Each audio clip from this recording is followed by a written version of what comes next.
Okay, there we go. So we're getting more and more speed. It's that winter time. How can we get more speed into our golf shots? Well, there's obviously things that we can do in the gym, speed training, make your swing better, all that. But I'm gonna talk about kind of 3 things that maybe you would get, I call them freebies, meaning that you can get them pretty quickly that are going to help you produce more club speed. So let's get into it.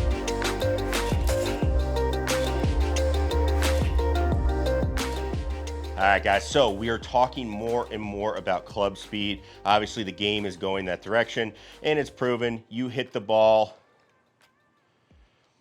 All right, guys, so we're talking about club speed. We're going to be going more and more in that direction. Obviously, with the game of golf is going that way, and it is proven if you hit it farther, it is more helpful to be able to score better. Now, the other thing is when you swing faster, typically you're swinging better. Like the club just wants to move a little bit. So keep that in mind as you're going. Like, hey, it's not just about, hey, I just want to swing out of my shoes. It's like, hey, I want to improve my swing to get my speed up. So the first thing that we're going to talk about to be able to get more speed is there is a ton of wrist action in the golf swing. I always hear this and actually heard this recently on a PGA Tour broadcast about how your hands shouldn't do anything. They should be along for the ride, something like that. Now, that might be true for what a tour player thinks they are doing, but I guarantee you they are not doing that. When we actually measure data, we actually see that 80% of your power is going to come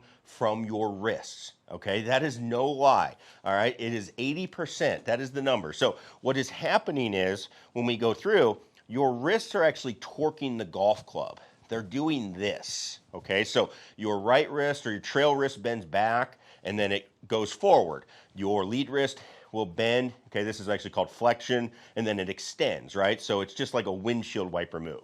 And you are torquing that golf club when you do that. You can see, I actually can get a decent amount of speed in this golf club by just doing this, okay? Now, if I don't use my wrists and I just move everything, okay, not only do I get out of control, but I cannot move the golf club very fast, okay? So 80% of your speed is going to come from your wrist. So feeling that little bit of torque, you might hear it called a release. That is what we want to feel as we get into this swing. If I get up here to hit a shot, my warm-up shot there was 109 for club speed. Let's go ahead and just hit one. Pretty much all wrist. I'll try to move the body as little as possible. Okay, as we go. You can see 81 miles per hour pretty much with all hands. That's as, I could go back a little farther, right, where I'd have more potential, but that is something we get. We get a lot of that speed as we go. And I bet if I did it more, I'd be getting closer and closer. 80% of 109, I'm getting fairly close. And if I do more, I probably get really, really close to that number, all right? So getting more wrists is going to be huge. Now, the second thing that we need to look at is we need arms to be involved, okay? So when we combine the arms with our wrists, we are looking at approximately 87% of our speed. So 80% is going to come from the wrist. You're going to get about 7, 8, 9% more from how your arms are moving. So that is really, really important. The big mistake that people make is they tie their arms to their body. Your body will supply some power, and we're going to talk about that in a sec. But we need to be able to get our arms to have a little bit of freedom, okay? So you'll always see me talk about this, where we need our arms to work up.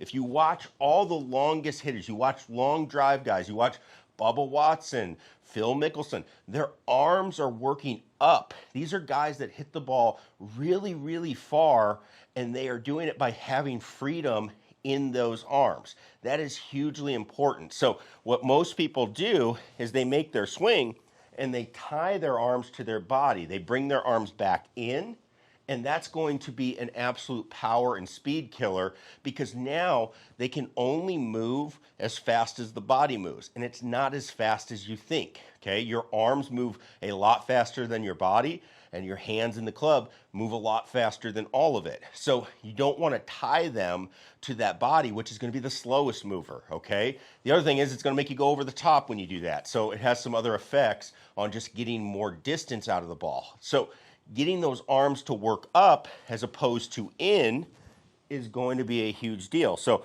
I'm going to make my normal swing where I feel like I get those arms to go up. Adding in our first one, I'm going to let a little release go in, and we're going to see what we get. There we go, back up to 109 as we go through, and we are getting that speed to be produced, all right? Now, number 3, this is going to be one that I don't do all the time, but we do see people do this on the tour. Namely, Justin Thomas comes to mind, but we saw it with Jack Nicklaus. Few people will do this, and that is we need to get more turn. If we want to get into that final gear where we really want to send one, we need to increase our turn. Now, what does that do? Think of your turn as increasing your potential. If I can increase my turn, my golf swing is going to get longer. That means I have more time for my arms, for everything to pick up speed. So you saw when I just swing with my wrists, all I did was move those. I got pretty close to that 80% number, but I didn't get all the way there because I just didn't have enough time. I wasn't bringing the club back far enough. So they couldn't pick up speed as much as they should. So if we can make that club travel farther back, it gets easier to pick up speed. You have more time to do it, all right? So how do we do this? Well, we can increase our turn by doing one really, really key thing. We are going to unlock our lower body, which is going to allow our upper body to turn farther. So how do we do that? We are going to let our lead heel, we are going to let that lift up, okay? If I do that, that unlocks my hips a little bit. That's going to give me more mobility for my hips to turn back, and then that's going to allow my upper body to turn back because there's not going to be that stretch where my upper body and my lower body are kind of fighting each other. They've hit the end of their ranges of motion, okay? So if I want to go a little faster and I really want to get one, what I do is bring it back and I let this heel come up. Now, I will admit I don't do it as much as like Justin Thomas does. He's crazy, but I definitely feel a little bit of unweighting on this lead foot, and then I slam it back down and send it. That's what we try to do. So let's try to really get after one here as we go, all right? Gonna set it up. Try to do the other two things as well. Gonna turn it back, really let that heel up, bigger turn, and let's go. 114 on that one. So that is how we can increase some of that turn, and that's going to give us more time to speed up and really get things going. Now, obviously, we have to keep the ball in play. So it also relies on taking the speed and efficiently transferring it to the golf ball. So you need to know what your launch conditions need to be, what's your spin rate, what's your ideal launch angle. And if you're not sure of that, check this video out where we go through all of that to figure out what you should be hitting your driver and why it's not going the distance it should be. So check that out, and we'll see you in the next one, all right? Peace.